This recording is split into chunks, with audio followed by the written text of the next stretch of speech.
Hola, la lección de hoy corresponde al tema de la evolución de la computadora, que es el primer tema del módulo 1, la computación.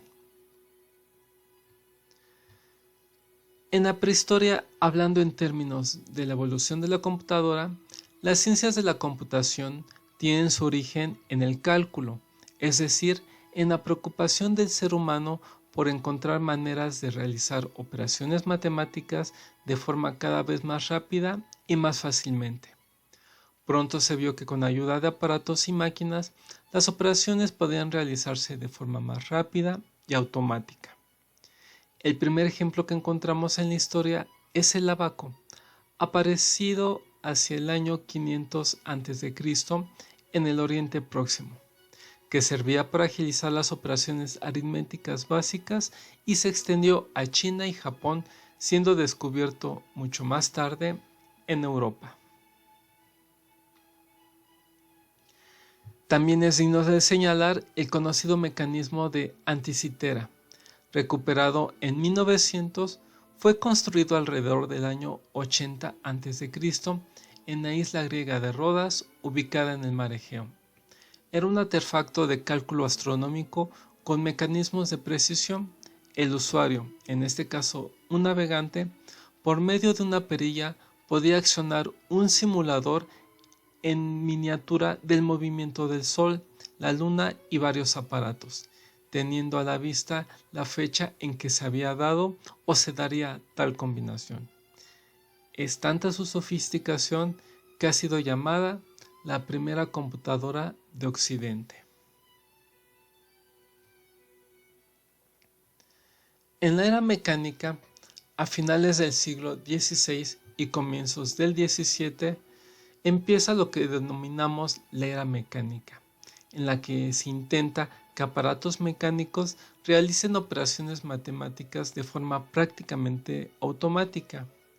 En 1610, John Napier, inventor de los logaritmos, desarrolló las varitas de Napier, que servían para simplificar la multiplicación. Y en 1641, el matemático, filósofo francés y también físico Blaise Pascal, con tan solo 19 años, construyó una máquina mecánica para realizar adiciones.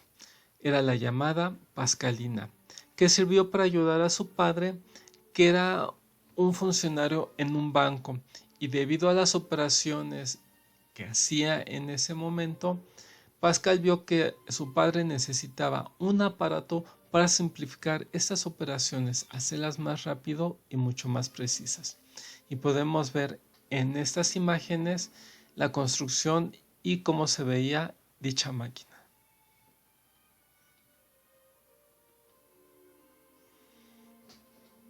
Por su parte, Leibniz propuso un sistema binario para realizar los cálculos, construyendo una máquina que podía multiplicar, incluso teóricamente, realizar las 4 operaciones aritméticas.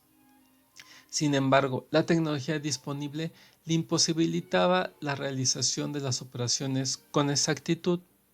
No obstante, un estudiante alemán de la Universidad de Tübingen, Wilhelm Schicklgard, ya había construido una máquina de estas características entre 1623 y 1624, de la que hace unas breves descripciones en 2 cartas dirigidas a Johannes Kepler, sí, el famoso astrónomo.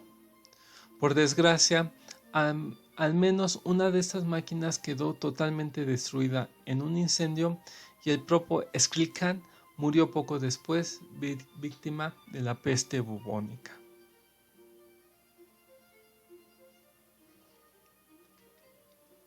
Fue Charles Babbage el que diseñó una verdadera máquina procesadora de información capaz de autocontrolar su funcionamiento.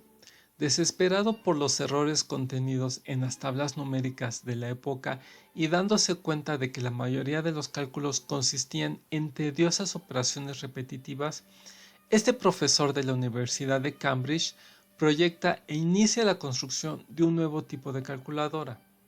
En 1821 presentó a la Royal Society una máquina capaz de resolver ecuaciones polinómicas mediante el cálculo de diferencias sucesivas entre conjuntos de números, llamada la máquina diferencial. Por este logro, obtuvo la medalla de oro de dicha sociedad en 1822. Ahora veremos un pequeño ejemplo de esta máquina construida en épocas recientes para ver cómo era su funcionamiento.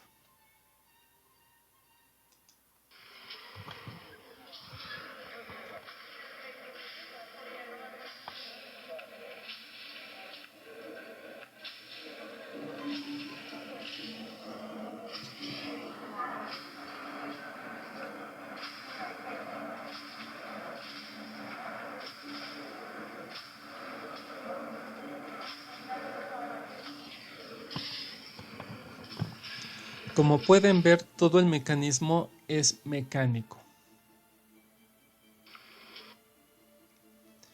Más tarde, Babbage empezó a trabajar en la máquina analítica, en cuya concepción colaboró directamente Ada Augusta Byron, condesa de Lovelace, hija de Lord Byron. El objetivo perseguido era obtener una máquina calculadora de propósito general. ¿A qué se refiere esto? A que sirviera para todo, controlada por una secuencia de instrucciones con una unidad de proceso, una memoria central, facilidades de entrada y salida de datos y posibilidades de control paso a paso, es decir, lo que hoy conocemos como un programa. Ada Lovelace, a quien se reconoce como la primera programadora de la historia y en honor de quien se puso el nombre de Ada al conocido lenguaje de programación, ayudó a Babbage económicamente vendiendo todas sus joyas y escribió artículos y programas para la referida máquina, algunos de ellos sobre juegos. Sin embargo, este proyecto tampoco pudo realizarse por razones económicas y limitaciones en la tecnología de esa época. Entremos a la primera generación de las computadoras, que son equipos electromecánicos y electrónicos de tubos de vacío, los llamados bulbos. Continuando con nuestro camino en la evolución de las computadoras, llegamos a la primera generación, computadoras electromecánicas y electrónicas de tubos de vacío, los llamados bulbos. Déjenme contarle una pequeña historia. Para tabular el censo de 1890, el gobierno de Estados Unidos estimó que se invertirían alrededor de 10 años para tener el censo completo. Un poco antes, Herman Hollerith había desarrollado un sistema de tarjetas perforadas electrónico y basado en la lógica de Boiler, aplicándolo a una máquina tabuladora de su invención. La máquina de Hollerith se usó para tabular el censo de aquel año, durando el proceso total no más de 2 años y medio. Así, en 1896, Hollerith crea la Tabulating Machine Company, con la que pretendía comercializar su máquina. La fusión de esta empresa con otras dos dio lugar en 1924 a la International Business Machine Corporation, que actualmente conocemos como IBM.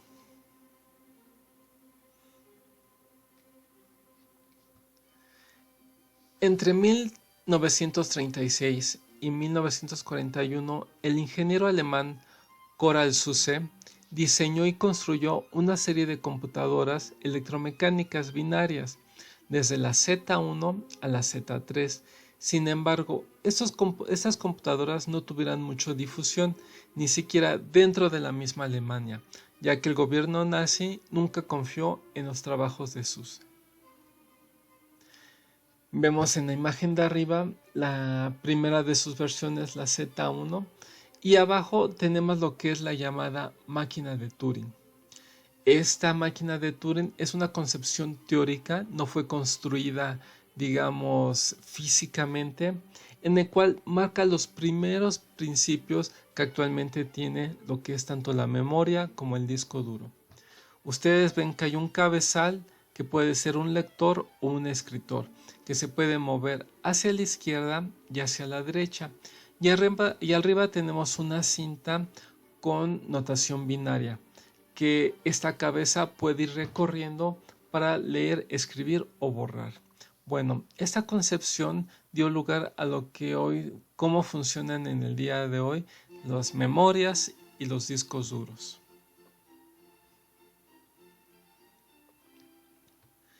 Al desencadenarse la Segunda Guerra Mundial, la necesidad de realizar complicados cálculos balísticos y las exigencias de decodificar los mensajes cifrados del otro bando, digamos, del eje, impulsó el desarrollo de las computadoras electrónicas a propósito general. El propio Turing fue reclutado por Berkeley Park en Inglaterra para descifrar los mensajes que encriptaban las máquinas alemanas Enigma que iban en los submarinos, para lo que fue necesario construir la computadora Colossus. Ustedes pueden ver esta fascinante historia en la película de Código Enigma.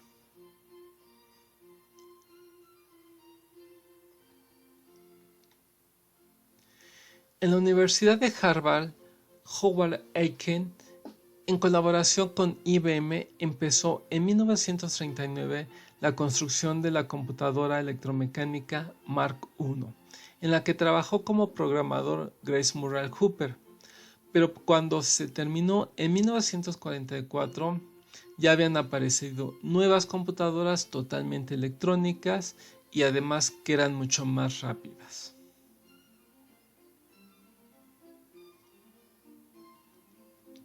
Por otro lado, en la Universidad del Estado de Iowa, entre 1937 y 1942, John Visser Atanoff y Clifford Berry diseñaron y construyeron la máquina ABC, que es el acrónimo de Anatoff-Berry Computer.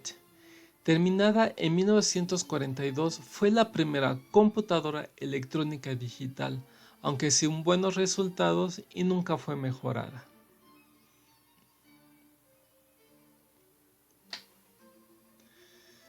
En 1941, John McClinch visitó a Natasov y observó de cerca su impresionante maquinaria, teniendo la oportunidad de revisar su tecnología.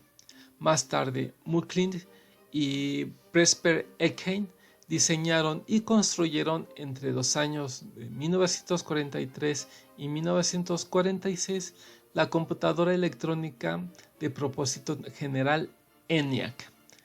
Existe una gran controversia respecto a que si McClinch copiara mucho de las ideas y conceptos del profesor Atanasov, que constituyó para construir la computadora ENIAC. En cualquier caso, en las últimas fases de su diseño y construcción aparece la importante figura de John von Neumann, que veremos más adelante, y que actuó como consultor. Aquí podemos ver algunas imágenes y algunos datos impresionantes de esta computadora. Fue la primera computadora electrónica, como dijimos, compuesta de 17.468 válvulas o tubos de vidrio al vacío, más resistencias y condensadores, con 32 toneladas de peso, 2.4 metros de ancho y 30 metros de largo. El calor de estos bulbos elevaba la temperatura del recinto donde estaba a casi 50 grados centígrados. En cuanto a su potencia de cálculo,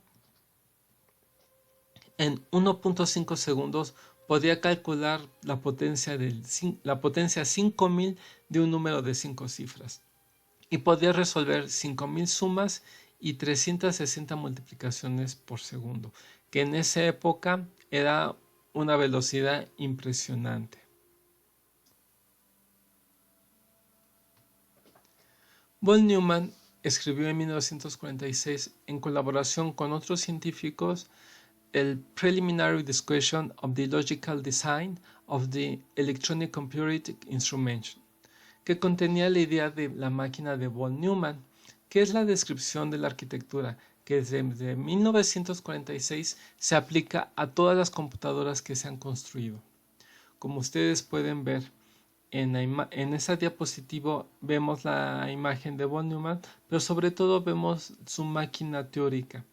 Podemos ver que tiene una unidad de procesamiento central llamado CPU, una unidad de entrada y una unidad de salida, y una interacción con lo que teóricamente se conoce como memoria. Esta concepción nosotros la podemos aplicar a cualquier equipo en la actualidad.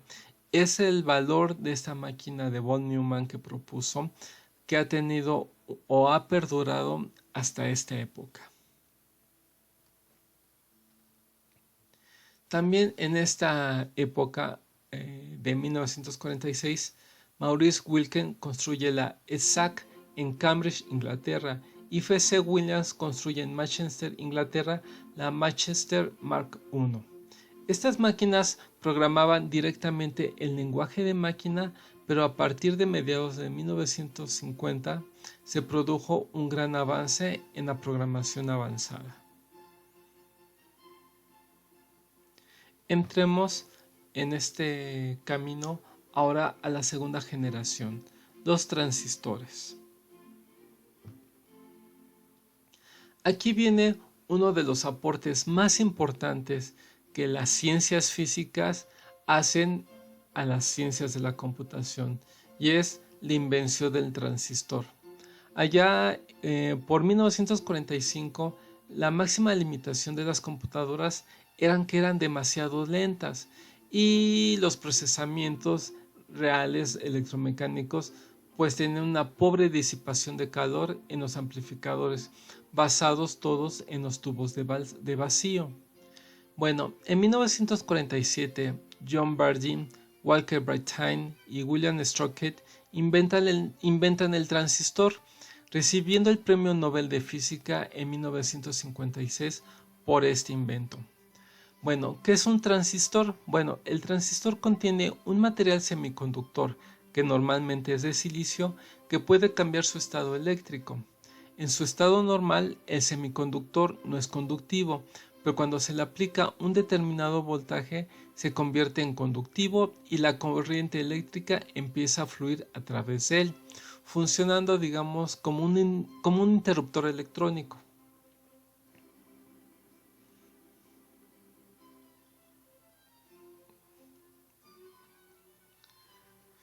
Bueno, las computadoras construidas ya con transistores eran más rápidas, más pequeñas y producían menos calor, dando también la oportunidad a que más tarde se desarrollaran los microprocesadores. Algunas de las máquinas que se construyeron en esta época fueron la Tradic en los laboratorios que es donde se inventó el transistor, y en 1954 la TX0 en los laboratorios Lincoln del MIT, y la IBM 704, 709 y la 7094. Pueden ver en estas imágenes cómo las computadoras a través del transistor empiezan a ser mucho más pequeñas y aparte eran mucho más rápidas. Vean aquí también uno de los dispositivos de aquella época. Este disco duro de la IBM tenía una capacidad de 5 megas. Imagínense, ahorita ni una imagen tiene ese tamaño de 5 megas. Y vean la dimensión de este disco duro para almacenar esa cantidad de información. Entonces vemos como últimamente pues ya podemos tener hasta millones de veces más capacidad en una USB que tal vez ni siquiera llega a 10 gramos o 20 gramos de peso. Y en esa época un disco de 5 megas, pesaba muchos kilos. Aquí también podemos ver lo que ahora es un circuito integrado. Déjenme explicarles a qué se refiere. En 1959, Jack Kilby presenta el primer circuito integrado, un conjunto de transistores interconectados con resistencias en una pequeña pastilla de silicio y metal que ahora se conoce como chip. Fue a partir de este hecho que las computadoras empezaron a fabricarse de menor tamaño más veloces y a menor costo, debido a que la cantidad de transistores colocados en un solo chip fue aumentando en forma exponencial.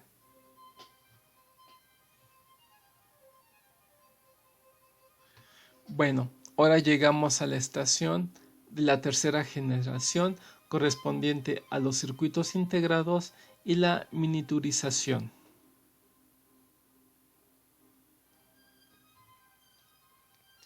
A partir del circuito integrado se producen nuevas máquinas mucho más pequeñas y rápidas a las anteriores. Así aparecen la IBM 36091 y bueno, gran cantidad de nuevos desarrollos. Pero sobre todo, Sigmund Cray revoluciona el campo de la supercomputación con sus diseños. En 1964, el CDC 6600, que era capaz de realizar 1.000.000 de operaciones en coma flotante por segundo. ¿A qué se refiere de coma flotante? Que podían manejar fracciones. Y en 1969 el CDC 7600, el primer procesador vectorial 10 veces más rápido que su predecesor. Y bueno, en las imágenes podemos ver la evolución y la diferencia entre cada una de ellas.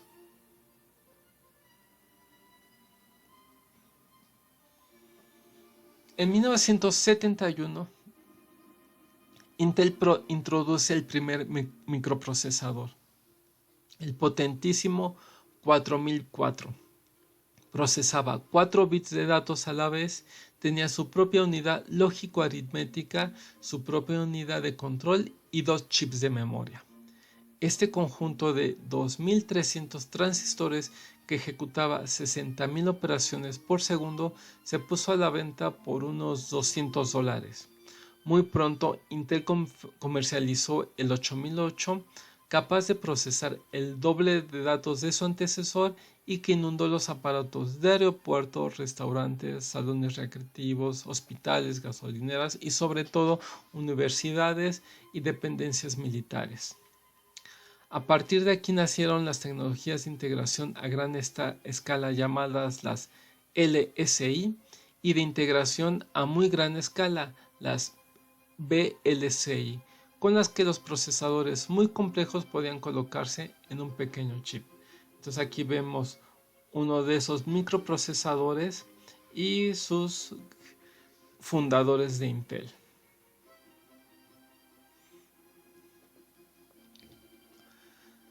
Pasemos ahora a la cuarta generación, que es muy importante para nosotros porque son las computadoras personales ya de uso doméstico.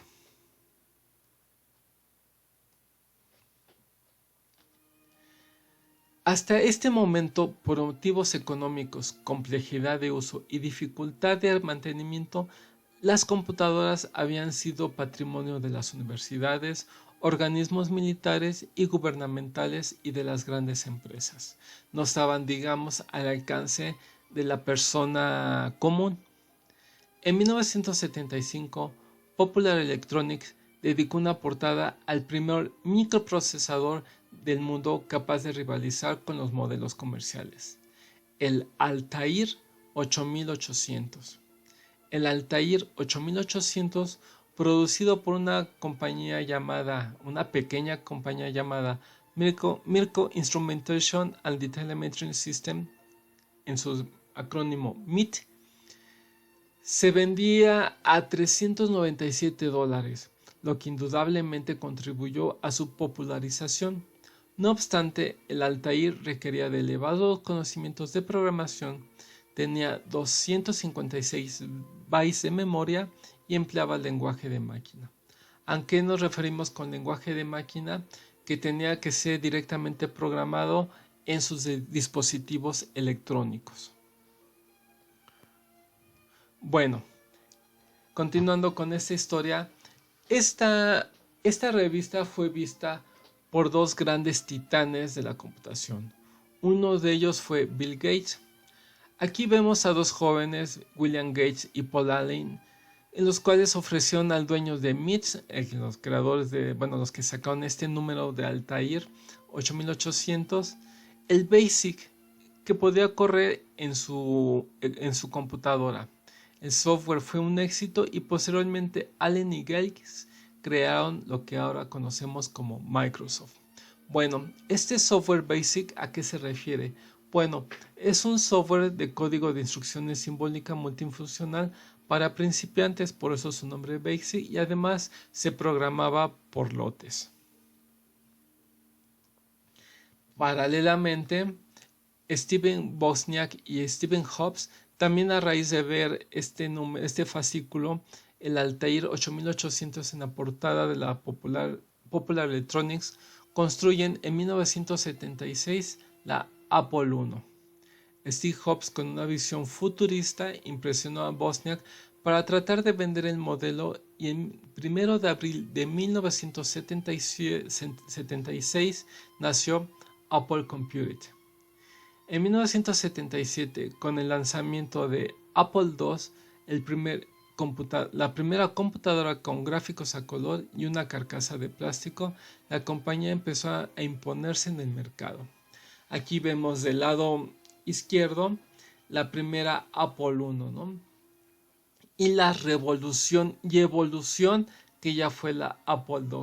Pueden ver que ya es más estética, que es un concepto que Steve Jobs cuidó mucho. Siempre sus computadoras tenían que ser elegantes antes de ser funcionales.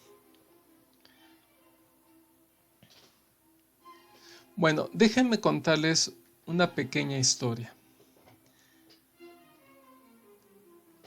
En 1981, IBM estrena una nueva máquina para competir con la Apple, que era la IBM Personal Computer, protagonista absoluta de una nueva estrategia: entrar a los hogares.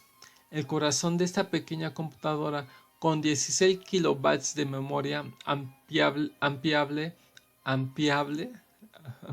que se amplía a 256, era un procesador Intel, y su sistema operativo procedía de una empresa recién nacida llamada Microsoft.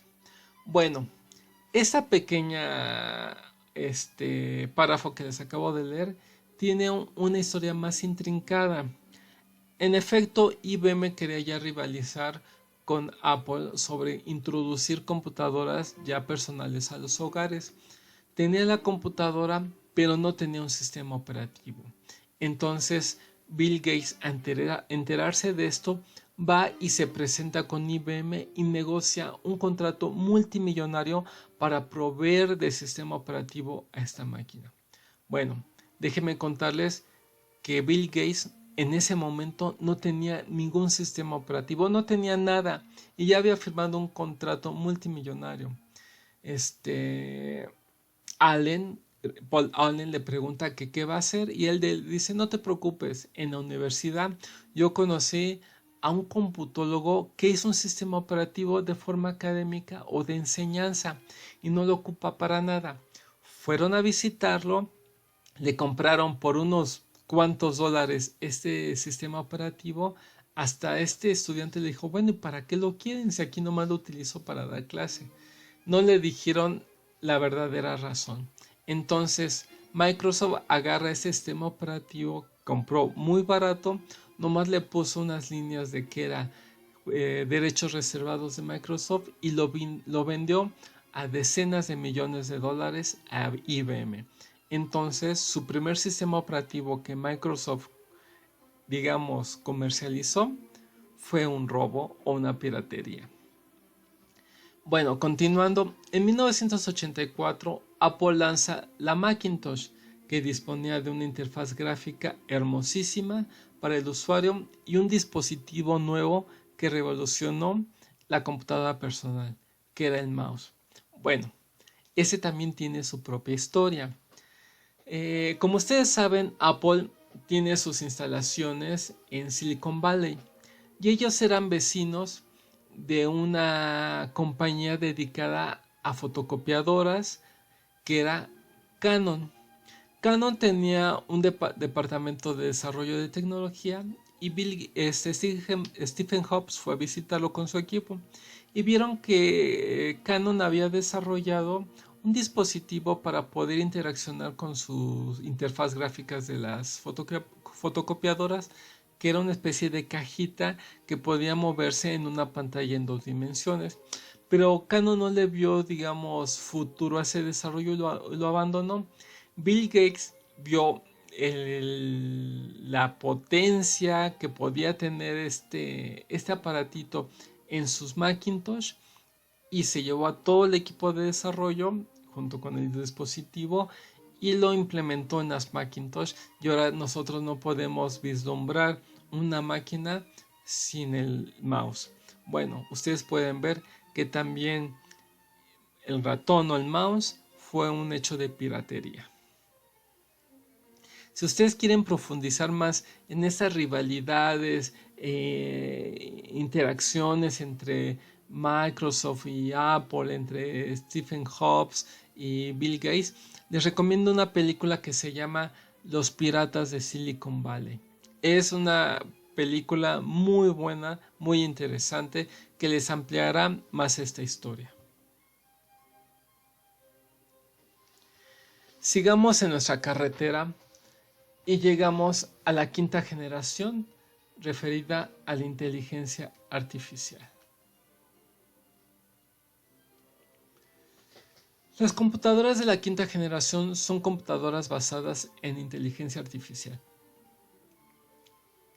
En 1983, Japón lanzó el proyecto Quinta Generación de Computadoras, con el objetivo de desarrollar una clase de computadoras que utilizan técnicas de inteligencia artificial a nivel de lenguaje de máquina y serían capaces de resolver problemas complejos como la traducción automática de un lenguaje natural a otro.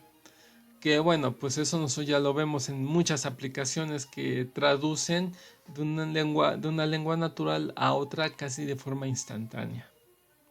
Podría decirse que ya estamos viviendo los primeros albores de la inteligencia artificial. Y en esta diapositiva verán por qué. Los principales campos de investigación de dicho proyecto eran, como número 1, tecnologías para el proceso de conocimiento. ¿A qué se refiere? Crear tecnologías que tomaran todo el conocimiento generado por la humanidad, por la historia de la humanidad hasta este momento, y a través de ese conocimiento crear nuevo conocimiento, pero ya sin la ayuda del ser humano o con la mano del ser humano, sino que ya esta tecnología con esa base de datos de conocimiento creará nuevos conocimientos, que digamos que es el nirvana al cual la inteligencia artificial quiere llegar. Como número 2 está tecnologías para procesar bases de datos y bases de datos de conocimiento masivo.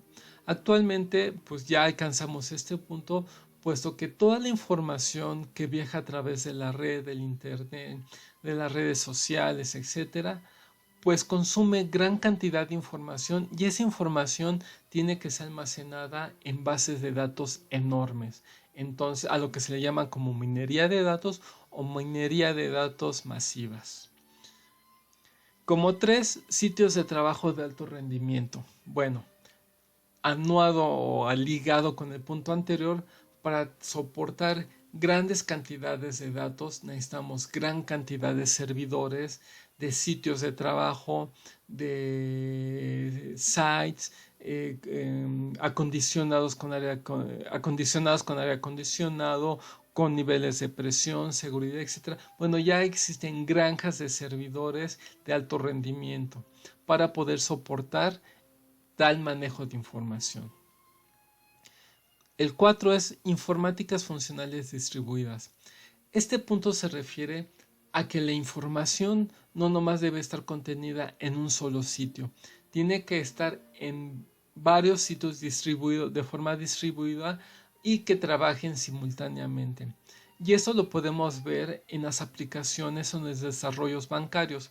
Imagínense que un banco tiene las cuentas de sus clientes en un solo sitio, en un solo equipo. Le llega a pasar algo a este equipo, no sé, caerse, ser hackeado o tener un fallo catastrófico, y esa información no se vuelve a recuperar. bueno, serían pérdidas millonarias de esa institución bancaria. Es por eso que su información y sus datos los tienen distribuidos en diferentes ubicaciones geográficas estratégicamente seleccionados para que si un nodo, que es un punto donde se encuentra la información, falla, el otro pueda recuperar o tomar su lugar y seguir funcionando la aplicación o el sistema sin ningún problema. Todas las grandes empresas o las universidades también manejan su información de forma distribuida para que la información siempre tenga respaldo y siempre esté disponible en cualquier momento. Entonces el punto 4 es otro que ya está, es otro objetivo que ya se alcanzó. Y las supercomputadoras para el cálculo científico. Bueno, el que ustedes estén tomando esta clase de computación y su orientación es física, es una ciencia, pues lo dice todo.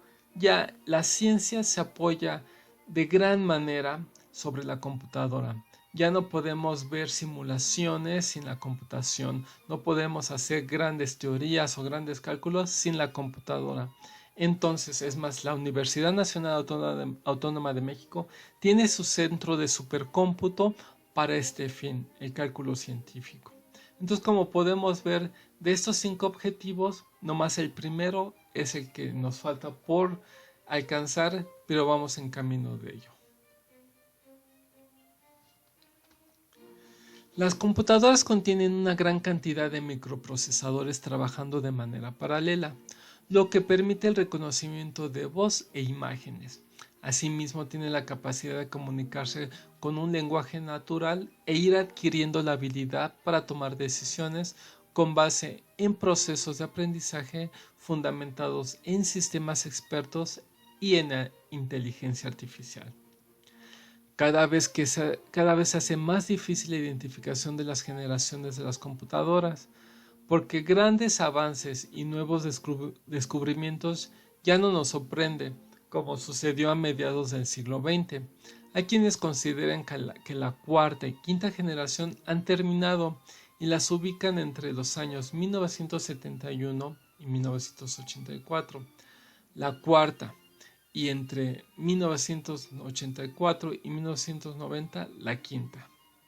Ellos consideran que la sexta generación está en desarrollo desde 1990 a la fecha, que es lo que nos lleva a la sexta generación.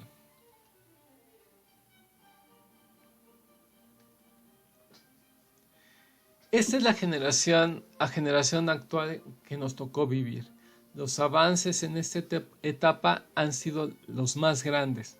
Esta generación se puede considerar la continuación de la cuarta generación porque, como ya vimos, la quinta se refiere expresamente al proyecto de la separación de la evolución de los primeros procesadores y se refiere a la inteligencia artificial. Aparecieron las computadoras más pequeñas y más potentes, procesadores más rápidos y menor consumo de energía.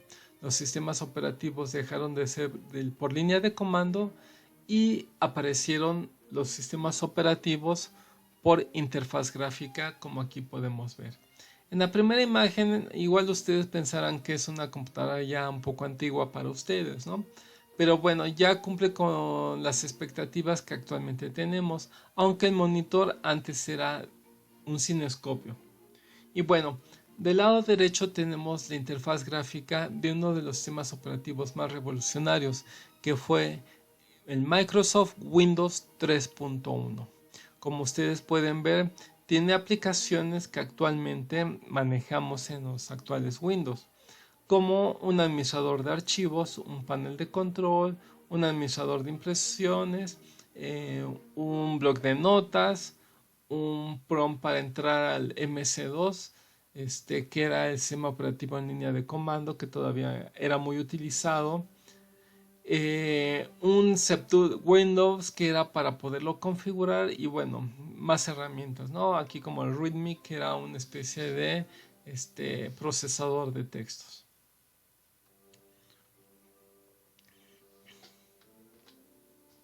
La velocidad de los procesadores aumentó drásticamente del orden de megahertz a las primeras unidades de gigahertz.